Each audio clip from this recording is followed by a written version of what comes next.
दादा आपण बोलताना आढावा बैठकीमध्ये जर संजय मामाने घड्याळ घेतलं असतं तर विधानसभेला वेगळं चित्र दिसलं असतं. माझं काय अजितदादाचं पण तेच मत आहे, पोलीस डिपार्टमेंटचं गुप्तचर विभागाचं सुद्धा तेच मत आहे. मी काय सांगतोय की कधी कधी जवळचे कार्यकर्ते, मागच्या वेळेला संजय मामाचा प्लॅन सक्सेस झाला, बरोबर आहे, आणि या वेळेला संजय मामा काय लाईनवर विचार करतात हा विचार विरोधकांनी आधीच करून ठेवला आणि बरोबर त्यांनी अशा पद्धतीनं माणसं त्यांच्याजवळ पेरली की जे त्यांचा निर्णय चुकवतील. त्यामुळे आता मामांनी लक्षात घ्यायचं आहे की कोण कोण जवळ त्यावेळेला जास्त होती. आपण बोलताना सांगितलं की अकलूजचा मोठ्या प्रमाणात विकास झालेला आहे, परंतु येणारी जी पुढची पिढी आहे ती तशा प्रकारची सक्षम नाही किंवा तशा कुठंतरी विकास आता तशा प्रमाणात होत नाही. माझं कसं मत आहे, मी वस्तुनिष्ठ आपण टीका केली वस्तुनिष्ठ नाही, मी असं नाही म्हणणार. मी मोहिते पाटील यांच्यावर तर मध्यंतरी लोकसभेच्या वेळेला मी जरी टीका केली होती, जे आहे ते आहे. मला त्या ठिकाणी मी काही बोलतोय म्हणजे ते लोकांना ते मान्य असलं पाहिजे, संस्था नीट चालवल्या पाहिजे. पुढच्या पिढीनं नीट चांगलं काम केलं तर ऑटोमॅटिक त्या ठिकाणी आज दरेशील बाईंनी समजा काही चांगलं काम केलं असेल म्हणून लोकांनी खासदार केलं, काही लोकांनी चांगलं काम नाही केलं तर त्यांना पाडलं. असंच असतं, ही लोकशाही आहे.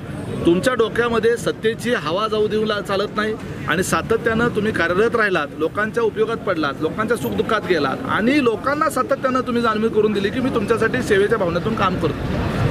तुम्ही गबरगट व्हायला लागलाय, लोक बिकारी व्हायला असं जर दिसायला लागलं तर लोक जागा दाखवतात. असं होतं ते. तुम्ही असं म्हणला भाषणात असं म्हणला की मोहोळमध्ये कुठं बी मी इलेक्शन लढवायला तयार आहात, राजन पाटलाच्या विरोधात निवडणूक लढवू नका. अहो त्या ठिकाणी आता मागच्या विधानसभेच्या निवडणुकीत काय झालं ते तुम्ही पाहिलेलं आहे.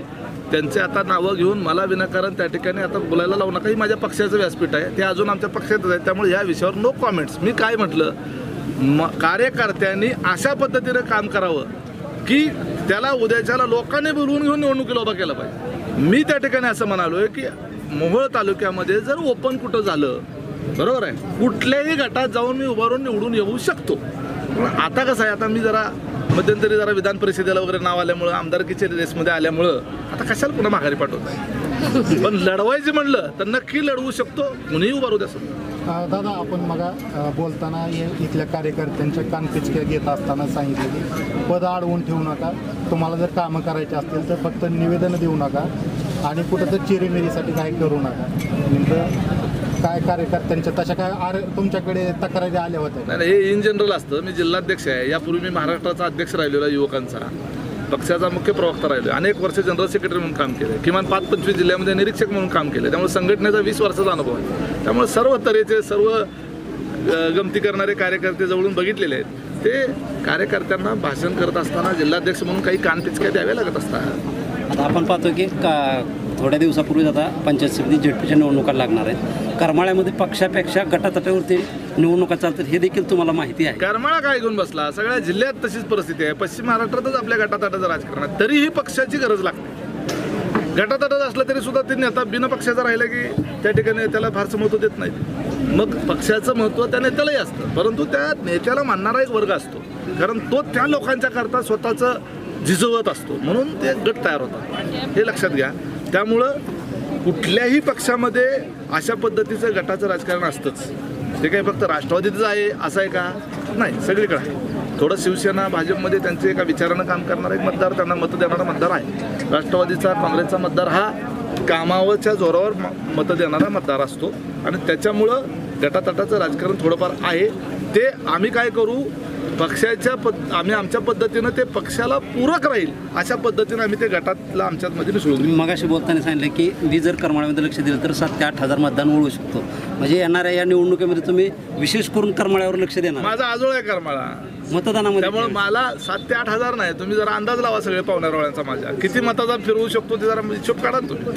दादा या ठिकाणी तुम्ही जसं आता राष्ट्रवादी काँग्रेस पक्षाचे जिल्हाध्यक्ष आहात, या ठिकाणी कार्यक्रम होतो संजय मामा शिंदे यांच्या संपर्क कार्यालयामध्ये, आणि मग आपण बोलताना सांगितलं की मी सुद्धा अजितदादांचाच कार्यकर्ता आहे, त्यांचा चाहता आहे, संजय मामा सुद्धा ते चाहते आहेत, परंतु अद्यापपर्यंत संजय मामांचा राष्ट्रवादीचा अधिकृत प्रवेश म्हणा किंवा तशा प्रकारे नाही.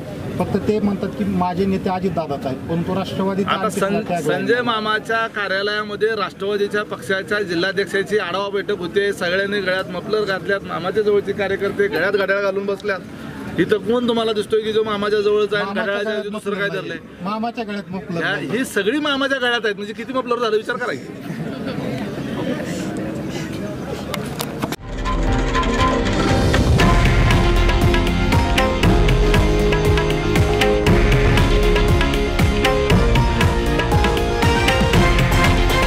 हे आहे देशातील नंबर 1 न्यूज नेटवर्क आणि आपण पाहत आहात TV9 मराठी, एकमेव.